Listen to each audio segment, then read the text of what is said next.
welcome.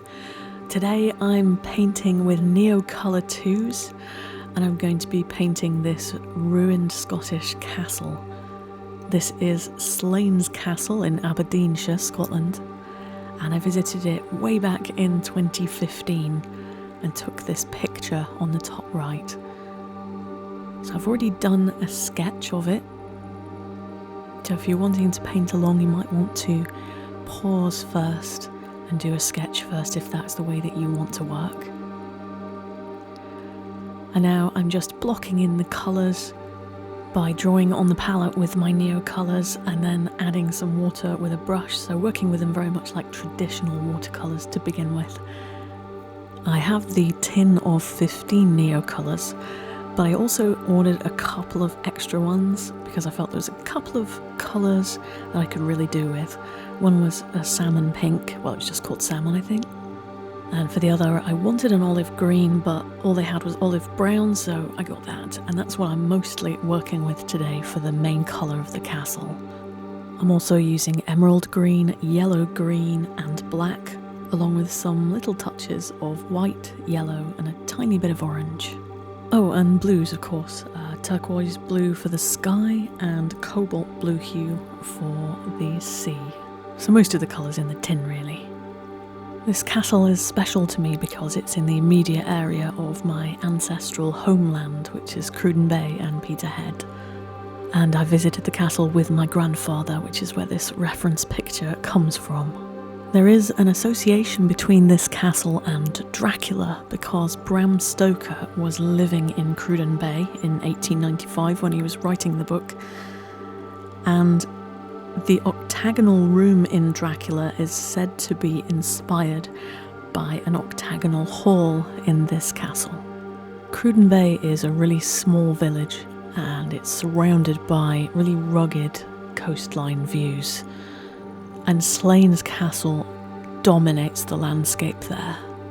So if you lived there, you would absolutely be very aware of the castle and you would have visited it many times. So it's hard to imagine that Bram Stoker wasn't at all inspired by that castle.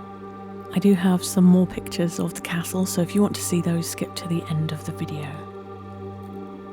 This is really my first time using Neocolor 2s, although I have used watercolour and gouache before. So I'm mostly using them in the traditional watercolour way at the moment, but I will be using them more as crayons later in the video. I do like this little trick that I've picked up, which is to draw on my palette with the crayon, and that way you can mix the colours with each other if you want to. So that gives you a much wider palette than just the 15 colours in the tin. Another tip that I found was more to do with when you use them as crayons and then you activate them afterwards. And this is to use acrylic brushes rather than watercolour and to use as small an amount of water as possible. So what I'm doing later on when I'm using them as crayons is I'm putting my brush in the water and then dabbing off most of that water on a rag.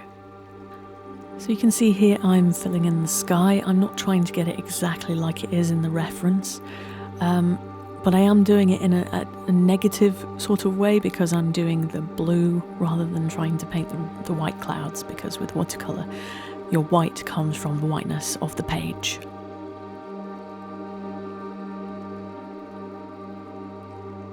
And here I'm getting ready to fill in that stunning blue of the Aberdeenshire Sea.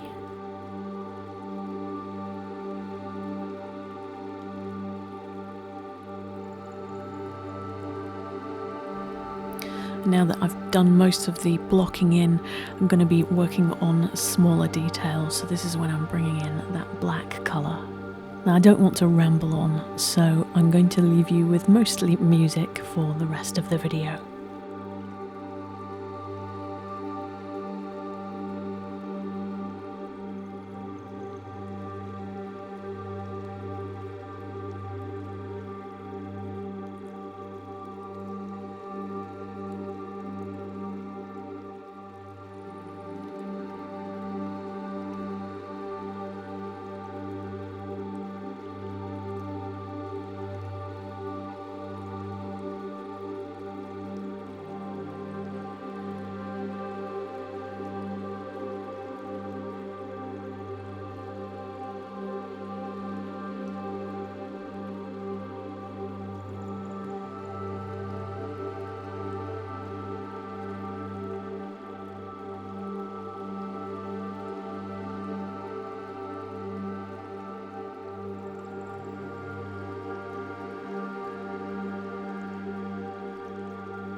It's a new day and a new challenge, because this is the point where I'm going to start using the Neo colours as actual crayons, and this is the point where it could all go wrong.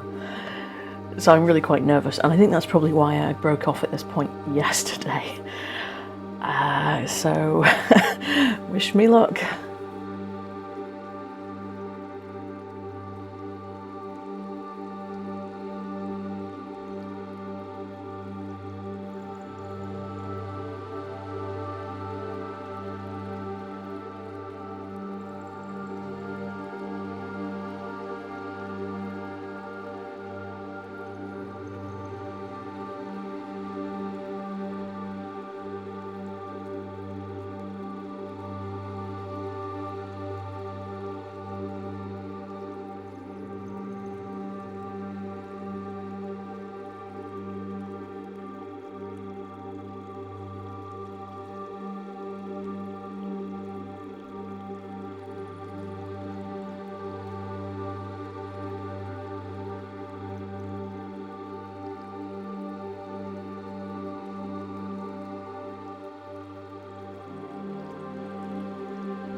so this is my finished painting. I think I'm reasonably happy with it. There's a possibility I might come back and tweak it a little bit more another day, but I also might not. There comes a point where you do have to say, this is as good as my skill level is going to get it at the moment. So I mentioned earlier that I have more photos of the castle and I would show you them at the end of the video, so here they are. Feel free to pause and use any of these for references if you want to. And I've also popped a link in the description box in case you want to download them. If you create your own art of Slains Castle, I'd love to see it, so please do tag me on Instagram. I'm at Blue Chalice Arts. Thanks so much for joining me today. Please like and subscribe, and I hope to see you in the next video.